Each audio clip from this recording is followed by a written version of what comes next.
Oke, Assalamualaikum warahmatullahi wabarakatuh. Selamat pagi, siang, dan malam.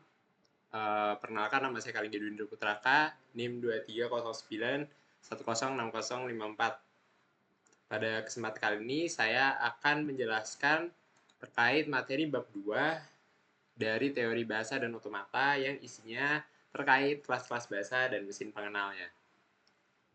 Nah, pertama-tama kita harus tahu dulu tujuan instruksional dari kelas-kelas bahasa dan mesin-mesin pengenal.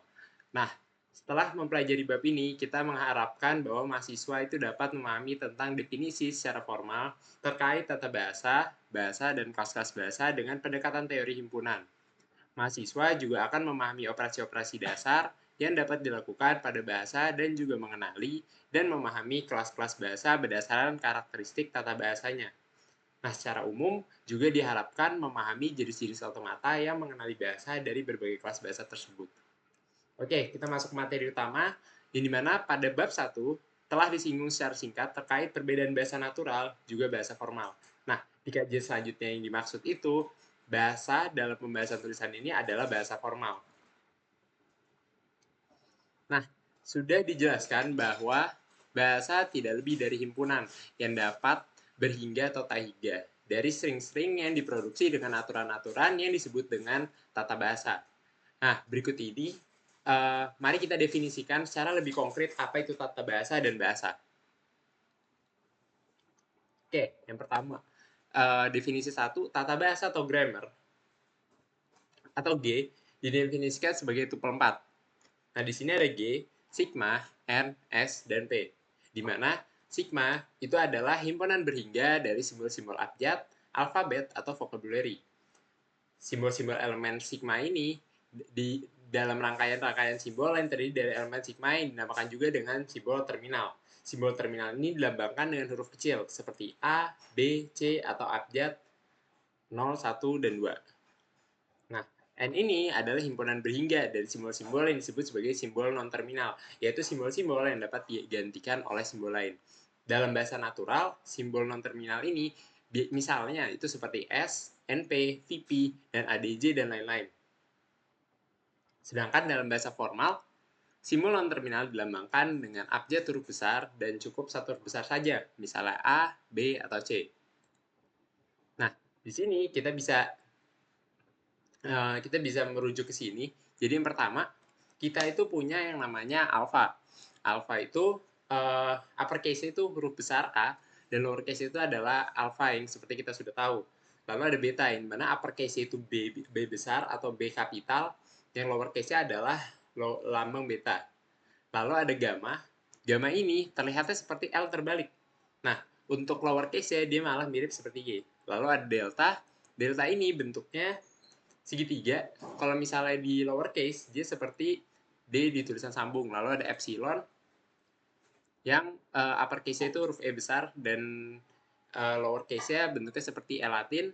Lalu ada zeta yang bentuknya Z dan lowercase itu bentuknya mirip seperti ular ya. Lalu ada eta, H, lalu ada theta. Theta ini uh, bentuknya seperti uh, 0. Lalu ada lota, ada kappa, ada lambda, ada mu, lalu ada nu, ada si, ada omikron. Omikron bentuknya O, lalu ada pi, yang seperti kita tahu uh, pi pada lingkaran, lalu ada rho, lalu ada sigma yang tadi sudah saya sebut, lalu ada tau, ada upsilon, ada pi, dan juga ada chi, ada si, atau si ini bentuknya seperti pedang, bukan pedang ya, tombak bermata 3 ya, lalu ada omega. Nah, di sini tadi kita sudah menggunakan yang namanya sigma, yang dimana sigma ini adalah himpunan berhingga dari simbol-simbol abjad, alfabet, ataupun vocabulary. Nah, kita masuk nih di S. S ini adalah sebuah simbol yang dinamakan sebagai simbol awal atau start symbol. Simbol S ini merupakan awal penurunan seluruh string anggota bahasa yang dibangkitkan oleh tata bahasa G. G itu adalah grammar. Lalu ada P. P ini adalah himpunan berhingga aturan-aturan produksi. Aturan produksi ini merupakan ekspresi yang dapat dituliskan sebagai alpha ke beta dengan A dengan alfa dan beta masing-masing adalah string atau rangkaian-rangkaian simbol yang dapat terdiri dari simbol terminal dan atau simbol non terminal. Misalnya kita pakai N, yaitu huruf besar saja, simbol non terminal. Lalu dia menuju ke B dan A. Nah, ini sebagai catatan di mana ketika kita menulis sebuah grammar, itu biasanya kita melihat bahwa grammar itu ditulis sebagai format G dalam kurung VTSP dan 8 V adalah vocabulary atau himpunan seluruh simbol yang ada, baik simbol-simbol terminal maupun non terminal. Sehingga dalam hal ini V terdiri dari S start simbol, N non terminal simbol, dan T terminal simbol, atau dapat ditulis sebagai V sama dengan T union N. Union itu artinya gabungan. Lalu kita masuk ke operasi-operasi string atau suatu tata bahasa. Nah, pertama kita punya operasi concatenation. Pada prinsipnya, teori bahasa akan selalu menggunakan sebuah operasi penggabungan. Karena pada hakikatnya, string atau kata atau kalimat adalah penggabungan dari simbol-simbol. Kata adalah penggabungan huruf. Kalimat adalah penggabungan kata-kata. Tetapi sekali lagi perlu dicatat bahwa dalam sebuah bahasa formal, string, kata, atau kalimat semuanya itu dianggap sama, yaitu rangkaian-rangkaian simbol, disebut sebagai string atau untai. Nah, selanjutnya, operasi penggabungan itu bisa didefinisikan sebagai alfa beta sama dengan alfa plus beta, di mana string alfa digandengkan atau dirangkaikan dengan string beta. Alfa adalah rangkaian-rangkaian simbol dan beta juga adalah rangkaian-rangkaian simbol yang sekali lagi dapat berupa simbol non terminal atau terminal. Misalnya nih, kita punya di contoh 2.1, yang dimana alfa ini adalah AB uppercase dan AB lowercase, lalu beta adalah B double B uppercase dan A lowercase. Yang dimana maka alfa dan beta itu adalah AB uppercase, AB lowercase, double B uppercase, dan A lowercase. Yang dimana kalau misalnya kita balik beta dan alpha sama dengan double B uppercase, A lowercase, AB uppercase, dan AB lowercase. Nah, perlu diingat bahwa operasi penggabungan ini tidak bersifat komutatif. Artinya, alfa beta itu tidak sama dengan beta alfa, kecuali jika alfa sama dengan beta, yang dimana jika himpunannya itu memiliki isi yang sama, sedangkan di sini alfa dan beta itu memiliki himpunan yang berbeda. Lalu panjang string. Panjang string alfa dimaksudkan sebagai banyaknya simbol dalam string alfa. Panjang string dilambangkan dengan sebagai mutlak alfa. Contohnya, kita punya alfa yang isinya adalah AB uppercase, C lowercase. Nah, maka mutlak alfanya sama dengan 3. Nah, panjang string ini tidak memperhatikan apakah simbol tersebut terminal atau non-terminal. Setiap simbol dihitung memiliki panjang 1. Jadi, pada saat ini kita seperti menghitung yang namanya huruf dalam suatu subkata atau subkalimat. Lalu ada empty string. Empty string ini lambangnya bisa epsilon atau lambda. Nah, suatu string khusus ini yang panjangnya 0 atau string yang terdiri dari tak satupun simbol disebut sebagai string kosong atau empty string yang dilambangkan dengan epsilon atau lambda. Nah, string kosong ini memiliki sifat penggandengan sebagai misalnya ada alpha epsilon sama dengan epsilon alpha atau sama dengan alpha. Nah, itu maksudnya gimana? Jadi kita anggap sebenarnya sebuah string dengan lambang epsilon berarti artinya dia tidak punya anggota di mana himpunan tersebut tidak memiliki anggota. Di sini epsilon tidak memiliki anggota, makanya dia dianggap seperti tidak ada atau string kosong. Lalu ada penutup atau closure, di mana jika dimiliki himpunan A, maka clean closure dari A dinotasikan dengan A asterisk. Definisikan sebagai A asterisk A0 union A1, union A2, union sampai A tak hingga. Dengan notasi AN dengan notasi A pangkat N yang didefinisikan sebagai concatenation atau gandengan, di mana A ini bisa banyak sekali atau A digandengkan dengan A sebanyak N kali.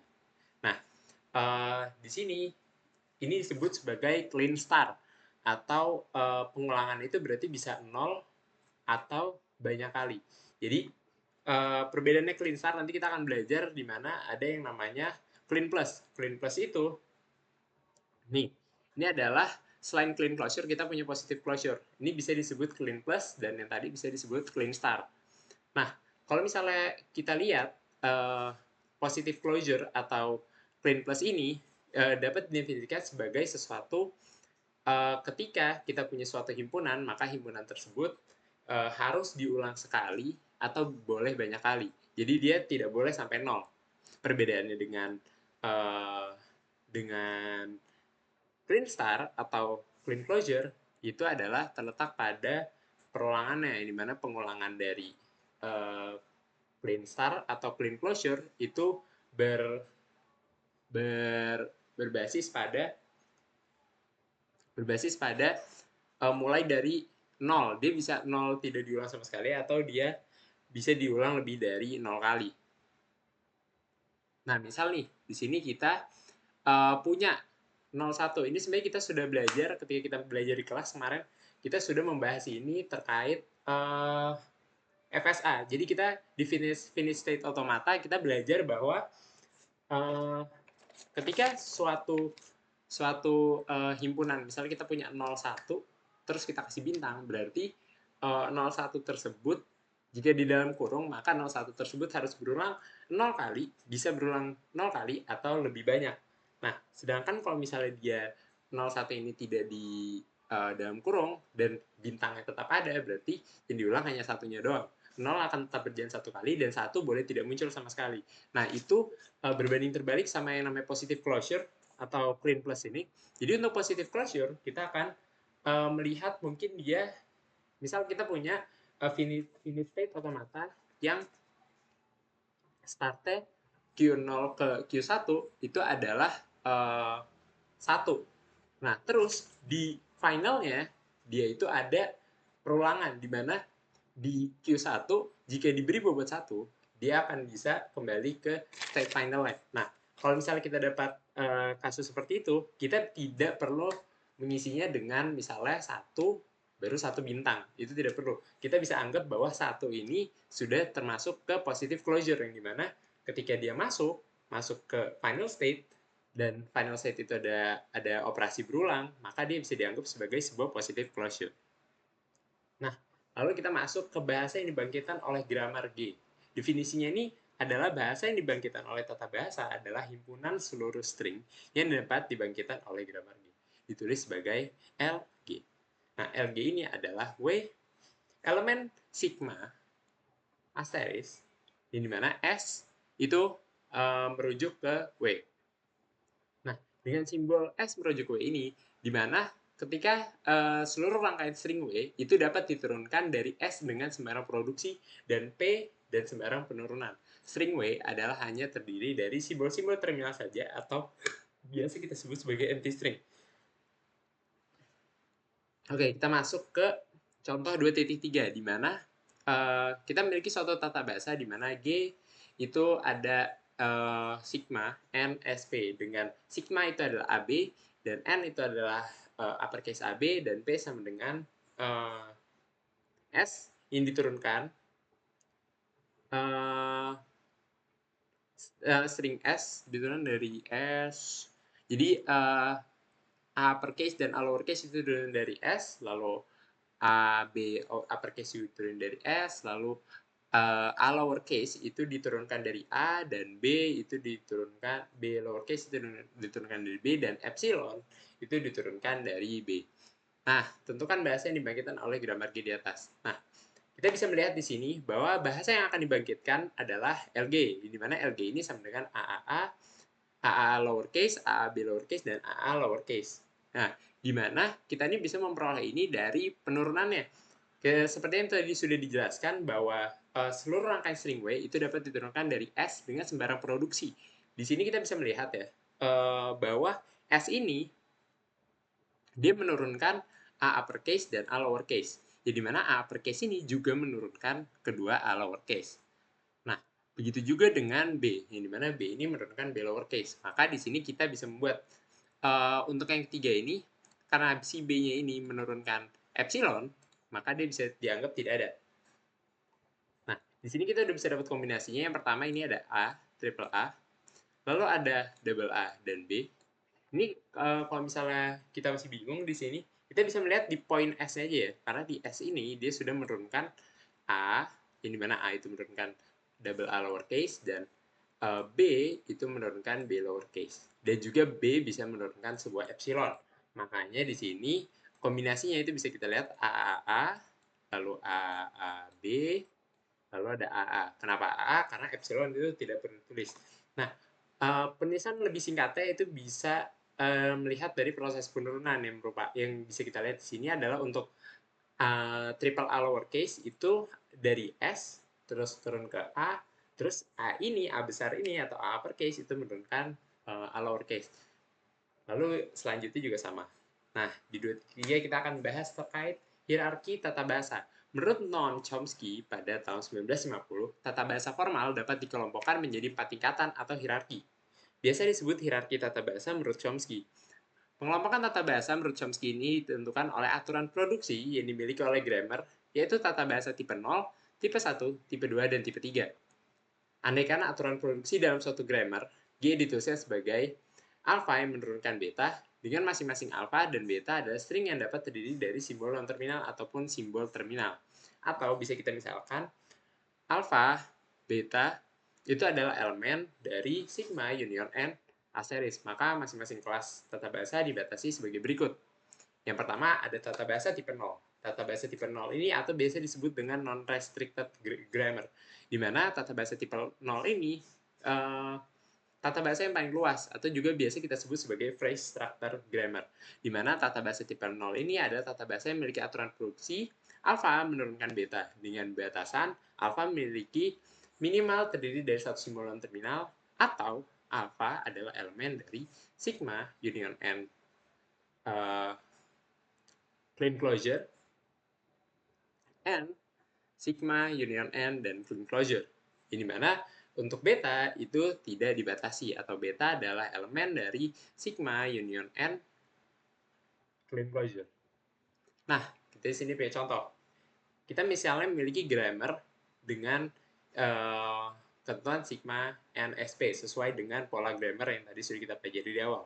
Dengan sigma adalah AB dan E dengan N adalah ABS dan P sama dengan P ini bisa kita lihat adalah S yang menurunkan ABA dan A uppercase itu menurunkan B uppercase, double B uppercase dan B uppercase menurunkan AB lowercase dan AB menurunkan AB lowercase dan triple B uppercase menurunkan double A lowercase.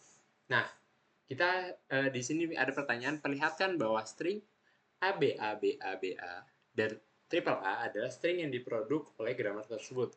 Nah, di sini makanya kita bisa mencermati nih. Pertama-tama kita bisa lihat dulu polanya. Jadi untuk mendapatkan ABABA ini kita bisa dapat dari dua cabang. Kita bisa melihat dari AB yang pertama. Ini AB ini dia menurunkan A, B uppercase dan A lowercase. Nah, jadi karena A itu menurunkan double B, maka B ini karena dia menurunkan AB, jadi kita bisa anggap di sini itu sudah ada A. Cara nulisnya gimana? Oh ini. Di sini kita sudah dapat A, B. Terus di sini ada A, B. Nah, di sini kita masih punya juga double AB. A, B, A, B. 1, 2, 3, 4. Terus A. Di sini bisa kita 1, 2, 3, 4. Terus B, baru. Nah, jadi kita bisa melihat di sini kita punya 3 kombinasi. Yang dimana kombinasi di sini diperoleh dari penurunan. Yang dimana ABABA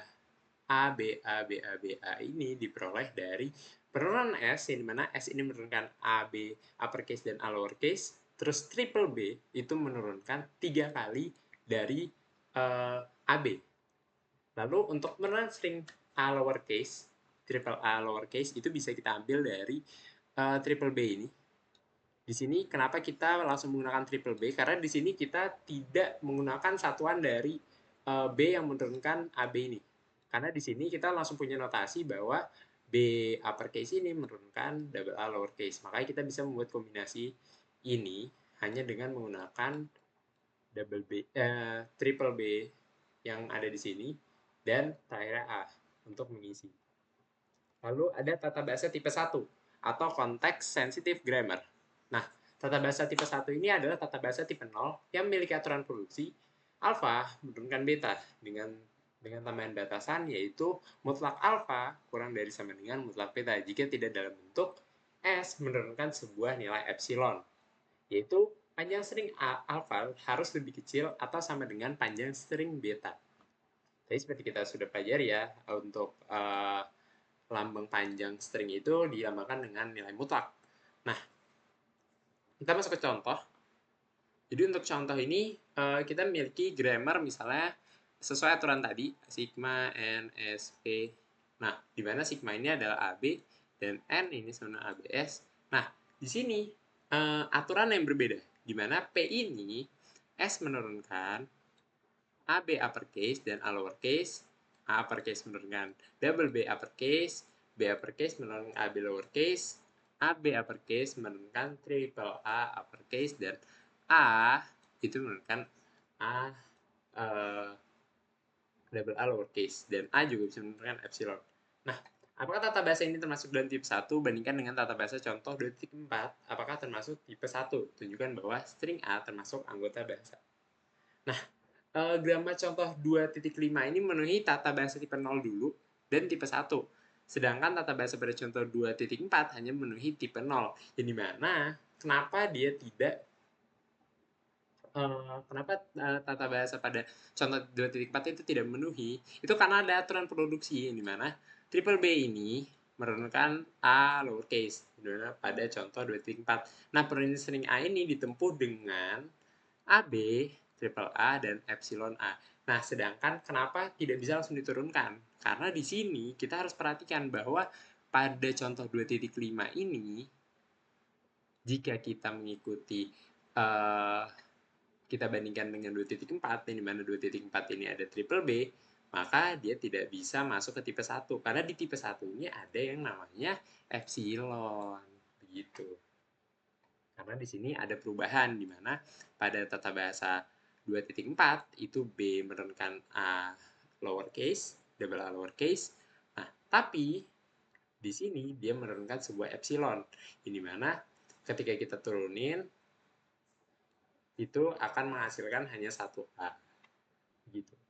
Lalu kita punya tata bahasa tipe 2, konteks free grammar, di mana tata bahasa tipe 2 ini adalah tata bahasa tipe 1 yang memiliki aturan produksi alfa menurunkan beta dengan tambahan batasan, di mana alfa hanya terdiri dari satu simbol non terminal saja, atau alfa adalah elemen dari n. Dengan beta tidak dibatasi, atau B atau beta adalah elemen dari sigma union n asterisk. Oke, tunjukkan bahwa contoh 2.5 adalah tidak termasuk pada grammar tipe 2. Nah, untuk grammar tipe 2, kita perlu memperhatikan aturan produksi pada contoh 2.5. Jadi untuk 2.5 ini aturan produksinya itu ini. Kita bisa kita lihat dari sini. Nah, ada aturan bahwa AB itu menurunkan triple A uppercase. Yang dimana aturan produksi di mana ruas kiri, AB itu memiliki panjang lebih dari 1. Ini melanggar aturan untuk grammar tipe 2. Dengan demikian tidak bisa masuk ke grammar tipe 2. Maksudnya apa sih? Jadi untuk aturan tipe 2 ini, untuk alfa itu hanya terdiri dari satu simbol non-terminal saja. Sedangkan untuk betanya itu tidak dibatasi. Tapi di sini, dia memiliki 3. Bukan ruas ini deh, salah. Maksud saya, menurunkannya, atau penurunannya. Jadi, alasan kenapa contoh 2.5 itu tidak bisa masuk ke tata bahasa atau grammar tipe 2, yaitu konteks free grammar, karena AB itu adalah 2. Sedangkan di sini ada aturan hanya terdiri dari satu simbol non-terminal. Yang dimana satu simbol non-terminal harusnya tidak boleh 2 ini. Yang dimana bisa saja mungkin A atau B saja. Lalu kita masuk ke tipe bahasa tipe 3 atau tata bahasa tipe 3, yaitu regular grammar.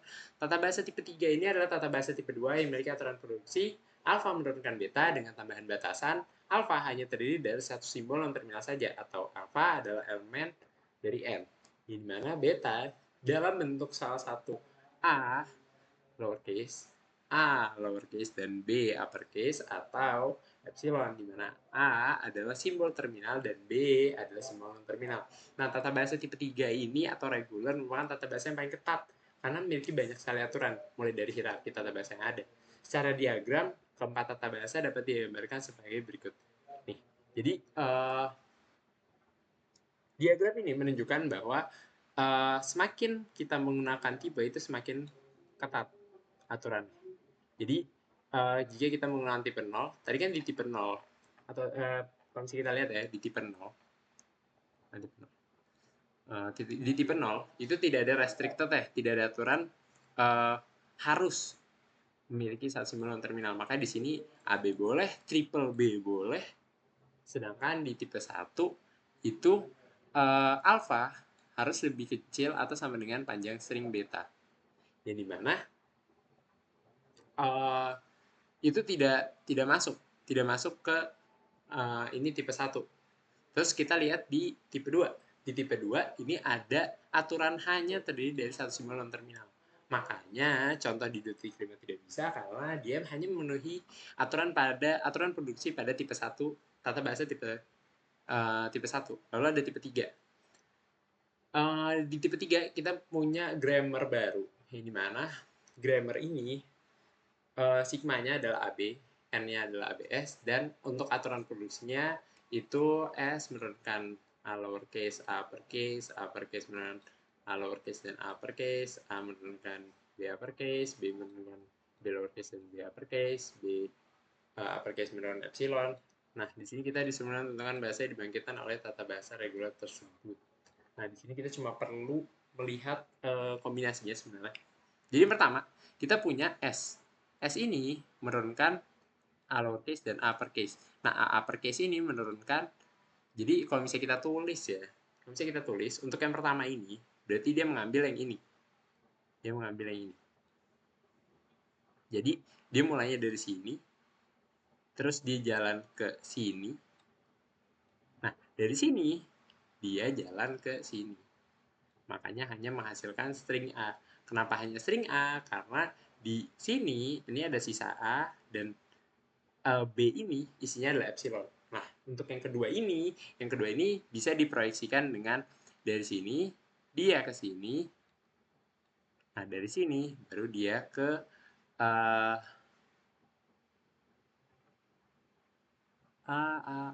ntar dulu ya.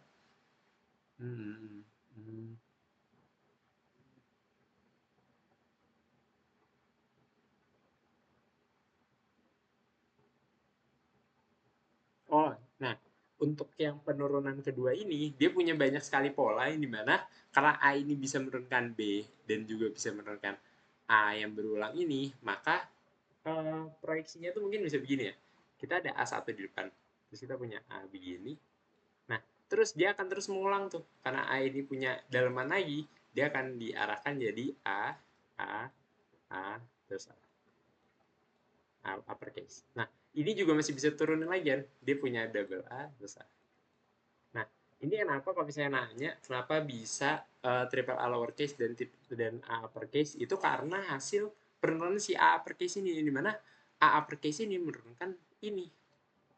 Makanya dia bisa tak hingga. Nah, untuk kenapa ini ada B, kalau misalnya kalian nanya kenapa ada B, karena di A ini juga menurunkan B uppercase, yang dimana B uppercase ini juga menurunkan sebuah epsilon, makanya bisa saja akhirnya itu dia hanya berakhir di A lowercase saja, begitu. Lalu kita punya penurunan selanjutnya, yang dimana penurunan selanjutnya ini kita bisa melihat dari A, tapi dia berujung di B lowercase. Kenapa bisa berujung di B lowercase? Karena gini proyeksi.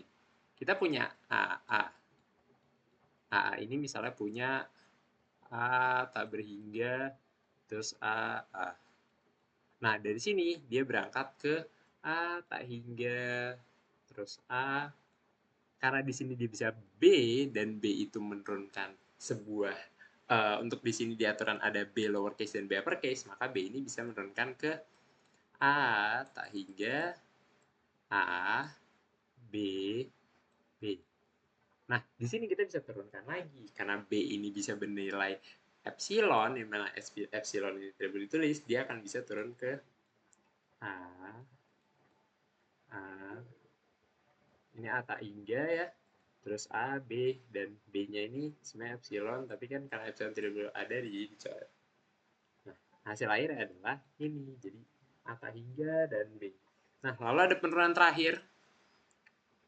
Untuk penurunan terakhir ini, polanya sama, karena B ini dia bisa terus berulang, dia polanya mirip sama yang A ini. Karena misalnya kita punya ini kita arahin ke sini coba. Dia misalnya gini, A tak hingga, terus A, terus B, terus B, ini B, terus di dalam B ini dia bisa menurunkan ke sini. Nih, dia bisa menurunkan B, B. Dan ini bisa berubah jadi epsilon. Nah, tapi karena kita harus mengetahui di sini B ini bisa terus berulang, kita bisa milih antara B ini menjadi epsilon atau B ini menurunkan lagi ke B kecil dan B besar. Di mana B besar ini bisa turun ke epsilon. Jadi ini akan jadi B tak hingga. Jadi mungkin notasinya itu bisa begini. Gini, terus gini, terus gini, terus gini, gini. Nah, jadi B-nya tak hingga juga. Nah, bahasa yang dibangkitkan adalah sederetan A dengan jumlah minimal 1 buah diikuti sederetan B dengan jumlah minimal 0 buah. Kenapa alasannya 0 buah? Karena di sini B itu bisa berubah jadi epsilon. Jadi kalau misalnya kita dari start nih, kita dari start A ini, kita nggak nurunin si B uppercase ini, maka kan dia tidak perlu muncul. Ini juga kita pelajari di finite state automata, di mana berarti pertama kita tuh punya A dengan A asteris. Nah, ini sepertinya ada kesalahan penulisan ya. Karena harusnya ini itu adalah langsung A clean plus atau A positive closure. Kenapa saya bilang A positive closure? Karena di sini bisa kita lihat bahwa A itu harus muncul sekali dan dia bisa mengulang lebih dari satu kali. Sedangkan B itu hanya itu bisa mengulang tanpa mengulang sama sekali dan bisa lebih banyak. Jadi ini mungkin notasi yang bisa saya tuliskan dalam bentuk ekspresi reguler expression itu bisa seperti ini ya. Menurut saya ini lebih valid karena saya udah berapa kali ngerjain tugas dan saya lihat juga untuk jawabannya itu lebih masuk akal kalau misalnya dia pakai clean plus, karena clean plus ini sudah mencakup si 1A yang ada di sini gitu. Lalu kita akan mempelajari terkait mesin-mesin pengenal bahasa. Nah, beberapa tingkatan bahasa itu melahirkan beberapa tingkatan bahasa lainnya. Di mana tata bahasa reguler itu membangkitkan bahasa reguler, tata bahasa bebas konteks itu membangkitkan bahasa bebas konteks, dan juga seterusnya. Nah, mesin abstrak yang merupakan pengenal dari berbagai tingkatan bahasa tersebut dimulai dari yang paling sederhana, adalah bahasa reguler. Yang mesin pengenalnya adalah yang tadi saya sebutkan, finite state automata. Lalu ada bebas konteks yang merupakan mesin pengenalnya adalah push down automata. Lalu ada konteks sensitif yang mesin pengenalnya adalah linear bounded automata, dan bahasa unrestricted yang mesin pengenalnya adalah mesin Turing. Nah, pembahasan terkait mesin-mesin ini akan dibahas pada bab selanjutnya. Jadi untuk penjelasan terkait bab kedua ini yang isinya adalah tata bahasa dan juga bagaimana cara kita mempelajari terkait ekspresi reguler, karena kita sih sudah mempelajari ekspresi reguler sebenarnya untuk tipe bahasa ini. Jadi kita sudah mempelajari terkait tata bahasa, aturan produksi, dan juga grammar. Di sini kita sudah mempunyai gambaran. Nanti kita di pembelajaran finite state automata kita akan lebih mengerti bagaimana cara mengkombinasikan dan mempelajari terkait bobot-bobot ini, bobot-bobot yang ada di sini. Ya, sekian penjelasan dari saya. Kurang lebihnya mohon maaf. Selamat pagi, siang, dan malam. Wassalamualaikum warahmatullahi wabarakatuh.